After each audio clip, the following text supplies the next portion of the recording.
Cuando el río suena, Diosdado Cabello asoma posible adelanto de elecciones presidenciales.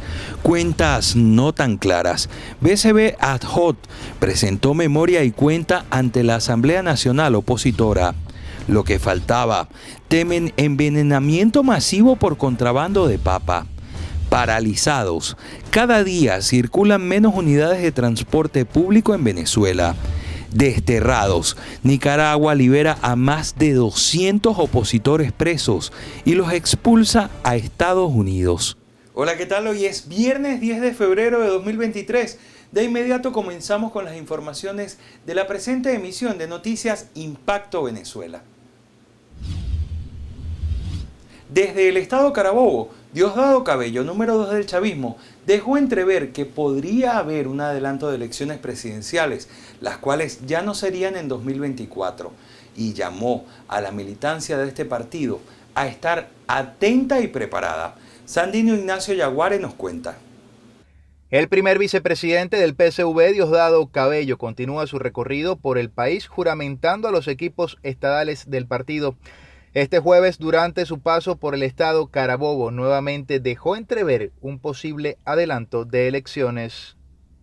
En poco tiempo, cuando llame el CNE, va a haber elecciones.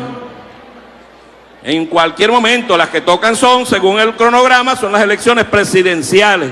Por lo tanto, nosotros debemos estar preparados, hermanos y hermanas. Que no nos agarren fuera de base. Que cuando nos toque o nos llamen, nosotros digamos presente y en esas elecciones vuelva a ganar la revolución, vuelva a ganar la patria, vuelva a ganar el chavismo. La jornada de juramentación del PSV y de la juventud del partido culminó en el estado Falcón. El chavismo, que continúa aceitando la maquinaria, tiene en la otra acera a una oposición que aún no define fechas para las primarias de las que saldrá el candidato único que enfrentará a Nicolás Maduro. Sandino Ignacio Yaguare, Somos Impacto Venezuela. Llegó el momento de la pregunta del día. ¿Votarías si el chavismo adelanta las elecciones presidenciales? El presidente del Banco Central de Venezuela del extinto interinato de Juan Guaidó rindió cuentas ante el Parlamento de 2015. Allí habló respecto a los millonarios presupuestos que se manejaron y algunos créditos que se le dieron al parlamentario. Este jueves, la Junta Administradora del Banco Central de Venezuela en el exilio, designado por el denominado gobierno interino que fue suprimido el pasado 5 de enero, presentó su memoria y cuenta ante la actual comisión delegada del Parlamento opositor, en el que aseguró que autorizó a la administración de Juan Guaidó la utilización de al menos 198 millones de dólares retenidos en la Reserva Federal de los Estados Unidos. Podrán ver el monto total utilizado, 198.2 millones de dólares, y cómo se distribuyen esos 198.2 millones. Lo que es atención humanitaria y fondos para la defensa de la democracia son los principales montos utilizados, seguidos por cada uno de los que ustedes ven ahí. El presidente encargado del Banco Central de Venezuela explicó durante su intervención que de los 347 millones de dólares que se encontraban depositados en la Reserva Federal de los Estados Unidos, 198 millones de dólares se utilizaron como préstamos para el gobierno interino y sus diversos proyectos. Cifra que dista de la presentada por Juan Guaidó el pasado mes de enero, cuando presentó su memoria y cuenta en la que afirma haber manejado solo 150 millones de dólares, por lo que existe una diferencia de casi 50 millones de dólares no declarados. No tengo la precisión porque mucho de esto también, por ejemplo, hubo un año que lamentablemente no podemos ejecutar, por ejemplo, la ayuda para las vacunas y eso simplemente no se utilizó. Eso quedó ahí en reserva. Cero. ¿Cuánto manejó Juan Guaidó? Cero, básicamente. La Comisión de Administración del Gasto fue la encargada de administrar cada centavo, cada orden de pago, cada céntimo que emitió el gobierno interino. Rodríguez detalló que el principal objetivo de la instancia en el exilio es la recuperación de activos de la República, siendo el más importante el oro de las reservas que se encuentran depositadas en las bóvedas del Banco de Inglaterra y las cuales están valoradas en 1.872 millones de dólares. Está muy claro en el contrato que el BCB no será responsable por el uso dado a los recursos transferidos. Su administración es responsabilidad exclusiva de la Presidencia de la República en los términos de la ley. Por último, resaltó que la totalidad de este préstamo a la Asamblea Nacional se le debe cancelar a la República a los 60 días posteriores al cese de la usurpación, según reza el contrato. Desde Caracas, Joan Álvarez, Somos Impacto Venezuela. El próximo mes de abril, Curazao y Venezuela podrían reabrir sus fronteras, cerradas desde hace 4 años. Esto se conoció a través de un comunicado del gobierno insular. Taitir Calderón nos cuenta. El Consejo de Ministros de este país, parte de Países Bajos con autonomía de gobierno, decidió proponerle a Venezuela para que la reapertura de la frontera marítima y aérea se realice el lunes 3 de abril. Curazao se adelanta hacia Aruba, otro país independiente del mismo reino, en el proceso de retomar las conexiones con su vecino. Venezuela y Países Bajos expresaron en diciembre su voluntad para alcanzar una reapertura gradual de la frontera y la negociación estaba prevista se hiciera en bloque. Las conversaciones no avanzaron en la última reunión del 31 de enero, por lo que Curazao propuso esta fecha y Aruba eventualmente hará lo propio. La administración de Nicolás Maduro cerró la frontera con estas islas en febrero de 2019 en un momento de alta tensión tras impedir la entrada por mar de ayuda humanitaria en medio de la crisis reinante. Escuche bien, hay riesgos de envenenamiento por consumo de papa colombiana que está entrando al país de forma ilícita. Luego es cambiada hacia envases que los hacen parecer que fueron cultivadas en Venezuela. Marine Glot nos amplía. El riesgo de consumir papas sin ningún tipo de control sanitario, es decir, de contrabando, tomando en cuenta las sustancias fertilizantes usadas y los químicos, esto puede desatar enfermedades estomacales bacterianas. Esta papa que estaría ingresando al país entra por Trochas, por Delicias, San Antonio y Ureña. La cambian de costal y la venden como producto nacional. Donde se denota que la papa no es colombiana, sino venezolana. Es decir, aparte que se trasega, se nacionaliza de manera irregular. Una papa que no cumple con los órdenes fitosanitarios, no sé, con el control sanitario que debe cumplir con la salud de los venezolanos. Una vez que está allí, sale de los municipios fronterizos, se lleva a los puntos de consumo o a los mercados mayoristas, ejemplo el de Táriba, y desde allí se redistribuye a todas las regiones del país. Amigos de Impacto Venezuela, es importante señalar que de estas tierras fértiles sale el consumo nacional de frutas, verduras y hortalizas. Algo así como que el 60% de los venezolanos consumen lo que se produce aquí en el estado Táchira. Es decir, en este momento pudiera estar con un caraqueño comiéndose una papa colombiana creyendo que es venezolana. Y eso evidentemente es un riesgo a la salud pública. Es un riesgo a la salud pública, es un riesgo a la producción nacional y no es posible que entonces con la apertura de la frontera estén entrando a competir de manera desleal con los venezolanos que nos comimos las verdes. O sea, nos comimos las verdes, ahora cuando nos llega la hora de mantener nuestra producción, entonces vamos a competir irregularmente con estos países. El parlamentario regional exige a los cuerpos competentes investigar la situación que pone en riesgo la vida de los venezolanos. En Táchira, Marine Glot, Somos Impacto Venezuela. Más del 20% del transporte público en Venezuela se encuentra paralizado.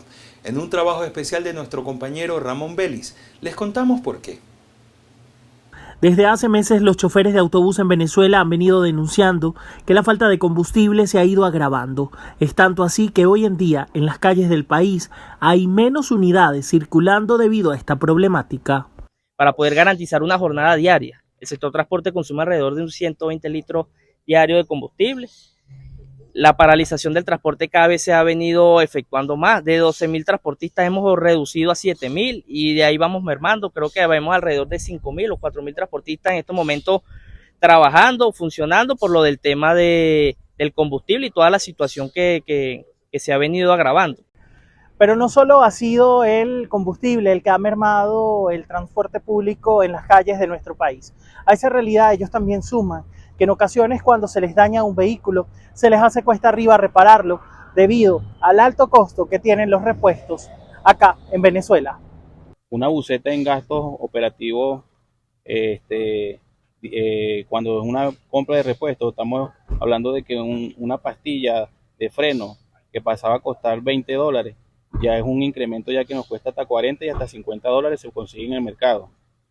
Mi reparación del vehículo puedo gastar aproximadamente como 80, depende de la pieza que se me desgaste, y encienda por lo menos un regulador de gasolina o una pastilla que nosotros grabamos a diario. De verdad que por lo menos con lo que nosotros estamos cobrando no nos abastece completamente el repuesto.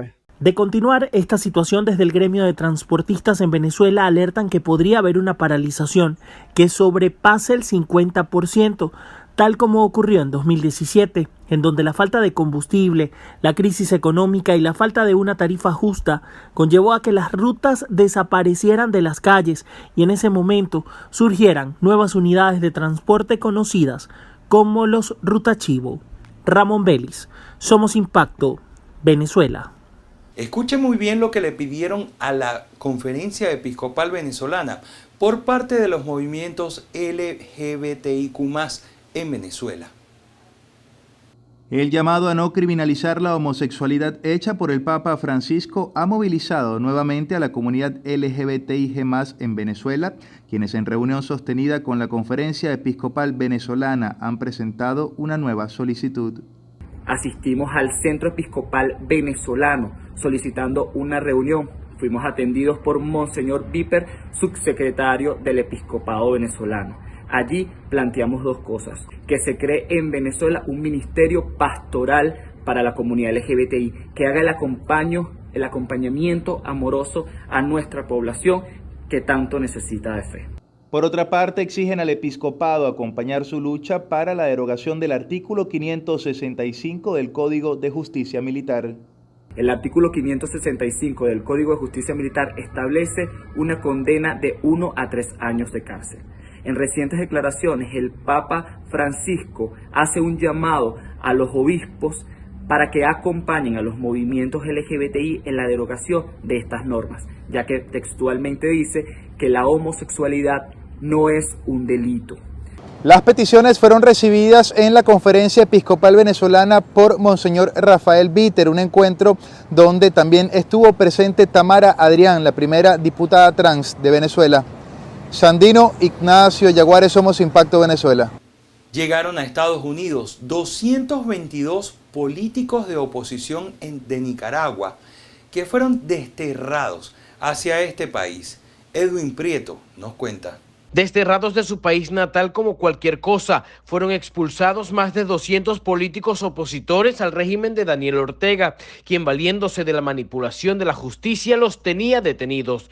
Son 222 de los 245 presos políticos nicaragüenses los desterrados por el régimen de Ortega y a quienes la justicia controlada por el oficialismo les ha declarado apátridas por considerarlos traidores a la patria. Los deportados fueron declarados traidores a la patria y sancionados por diferentes delitos graves e inhabilitados de forma perpetua para ejercer la función pública en nombre del servicio del Estado de Nicaragua, así como ejercer cargos de elección popular, quedando suspensos sus derechos ciudadanos de forma perpetua. Estas personas llegaron este jueves a Estados Unidos tras ser expulsadas de su país natal, donde recibirán por parte de la administración de Biden asistencia legal y médica. Entre el grupo de personas está la ex candidata presidencial Cristina Chamorro, quien tenía la mayor probabilidad de derrotar al actual mandatario en los comicios de noviembre del 2021. La lista de expulsados incluye a otros 6 dirigentes opositores al régimen de Ortega. Luego de conocerse la lista de presos políticos liberados y el destino al que irían, familiares y activistas esperaron en el Aeropuerto Internacional de Washington la llegada de los opositores.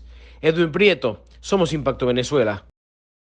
Y luego de que se extinguiera el interinato de Juan Guaidó, el Departamento de Estado de Estados Unidos decidió tomar en resguardo las residencias y sedes de las embajadas de Venezuela en Nueva York y Washington.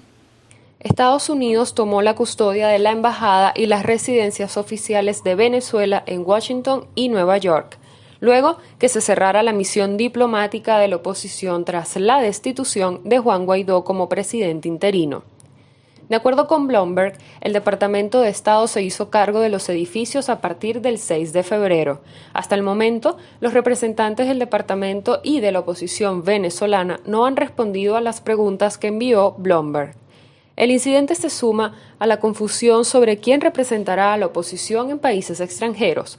Durante los últimos 4 años, Washington tomó a Guaidó como el líder legítimo de Venezuela y otorgó pleno reconocimiento diplomático al gobierno interino que él encabezó. Pero en diciembre, los legisladores de la oposición votaron para poner fin al gobierno interino, destituyendo a Juan Guaidó. Su embajador en Estados Unidos, Carlos Vecchio, dejó su cargo rápidamente después de la votación. Un grupo de al menos una docena de personas seguía trabajando fuera de la embajada y de las residencias diplomáticas. Esta semana hasta el miércoles, que se les negó la entrada a los edificios, y a principios de enero, que ya se les había notificado que tenían 30 días para resolver su estatus migratorio. Pese a esto, el gobierno de Biden ha dicho que seguirá reconociendo la Asamblea Nacional de 2015 después de la destitución de Juan Guaidó y que aún considera a Maduro como ilegítimo. Ahora vamos con otras informaciones en materia internacional en el mundo en 60 segundos.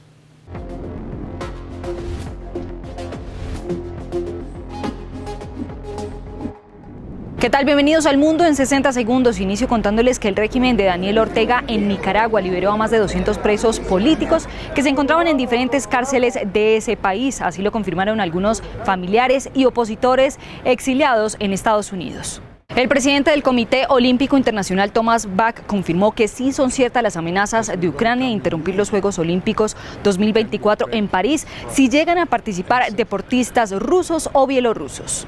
El Departamento de la Seguridad Interna de los Estados Unidos prepara un conjunto de normas que anunciará la próxima semana en las que penalizará a aquellos solicitantes de asilo pero que hayan ingresado de manera ilegal al país. Esta fue la información en El Mundo en 60 segundos. Soy Liz Castrellón. Hasta pronto. Conozcamos qué ha pasado en el vecino país, en Colombia en vivo.